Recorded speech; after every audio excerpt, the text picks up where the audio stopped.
Você podia falar um pouco como é que se dá esse processo de Sim. certificação participativa? Então, a certificação participativa está diretamente ligada a essa comercialização alternativa. Sim. Por quê? Porque a certificação participativa é uma certificação que corta o que eu chamo... A gente sempre falava em eliminar o intermediário na comercialização. Exato.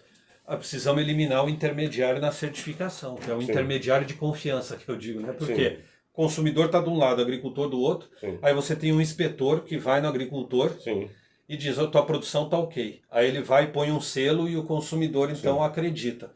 Diz, olha, para que a gente precisa de um intermediário de confiança? Certo.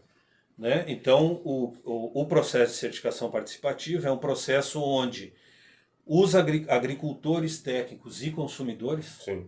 fazem o processo de avaliação da conformidade de forma participativa. Perfeito. Por meio de visitas, de intercâmbios, de trocas, né? E o Brasil, isso é muito importante, foi o primeiro país no mundo, né, a contemplar a certificação participativa na sua legislação. Sim.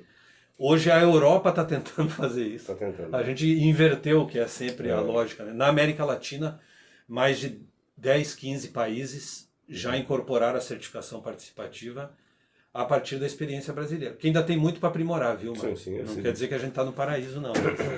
Mas é uma referência interessante. Se você me permite, Rúlia, concordando com tudo que você falou, mas assim, buscando dar uma ênfase no papel do cidadão urbano, ou da cidadã urbana.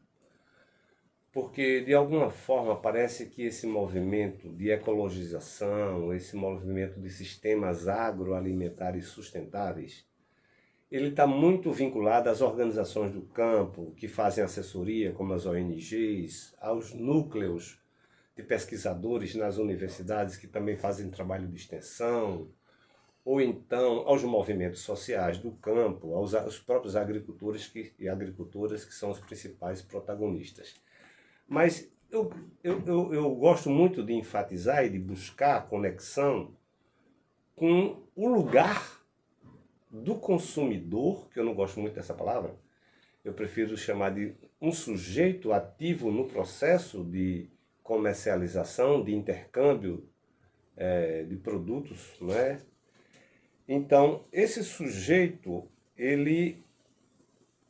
para que esse processo tenha uma amplitude que a gente imagina e que a gente quer, uma cidade como Recife, com quase 2 milhões de habitantes, se a gente pega a representatividade das 70 feiras, né, que existe aqui no estado de Pernambuco, em relação à população, é um fragmento.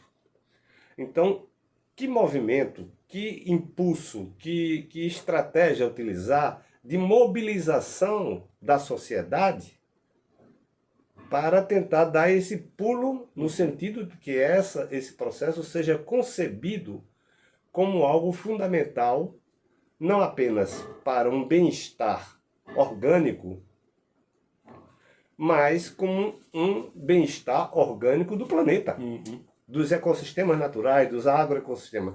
Então, como é que eu mexo na mente dos cidadãos urbanos? Como é que eu faço esse processo para que cidadãos urbanos e cidadãs se comprometam cada vez mais com esse processo? Porque não é só em mente ir lá, comprar um pé de alface, comprar um pé de coentro, botar na sua cesta, estou consumindo algo livre de transgênico ou de glifosato. Mas como eu construo, a partir de um movimento de cidadãos e cidadãs urbanas, estratégias, né, de abastecimento que seja ecologicamente saudável. Inclusive, que você pega as pesquisas de consumidores de orgânicos, né, Marcos? O principal argumento que você vai ver, o primeiro que aparece nas pesquisas da motivação para comprar produto orgânico é a questão da saúde. A saúde. Que é interessante, mas é um argumento individualista, né? Tipo, eu estou preocupado com a minha saúde, né? Exatamente. Posso pagar? O planeta está lá no 5º lugar, né? Então, eu acho importante, e é um desafio muito grande. Eu diria que tem 2 caminhos, um de talvez mais médio prazo, que é o caminho da educação, né? Sim. Agora a gente tem, a LDB incorporou a educação alimentar e nutricional nas escolas, mas a gente tem visto, pelo menos lá no Sul, os professores têm muita dificuldade de trabalhar isso. Você fala em trabalhar educação alimentar nutricional, eles estão trabalhando naquela pirâmide ainda de Oxford. Né? Sim. Nas escolas, né, não tem um debate, então acho que a gente tem que investir nisso, produzir materiais de formação, formar professores de ensino fundamental e médio, para trabalhar essa questão nas escolas, para a gente ir construindo cidadãs e cidadãos que tenham essa formação crítica em relação à alimentação. Sim. E que tenham noção de que são sujeitos do direito humano à alimentação adequada. Perfeito. Né? A outra, que eu acho que pode ser mais de curto prazo, é que aqueles espaços organizativos urbanos já existentes incorporem essa pauta à sua agenda. Né? Sindicatos de trabalhadores, né? Urbanos, associações de bairro, né? Os partidos políticos. Sim. Né? Quer dizer, essa agenda não está... A gente costuma dizer, a alimentação é algo tão cotidiano que a gente não discute ela. Sim. Né? Então, eu acho que é importante, né? Por exemplo, a gente está vendo muito, isso não é uma crítica, é uma observação, né? Sim. Se falar das cozinhas que o MTST tem montado em São Paulo. Sim. Né? Mas a gente não está ouvindo ele falar de onde que vem o alimento dessas cozinhas. Exatamente. Né? Ou se o MTST está procurando estabelecer relações com as organizações do campo para abastecer essas cozinhas. Né? Então é um exemplo, né? De como está aparecendo nessas cozinhas o debate da agroecologia. Sim.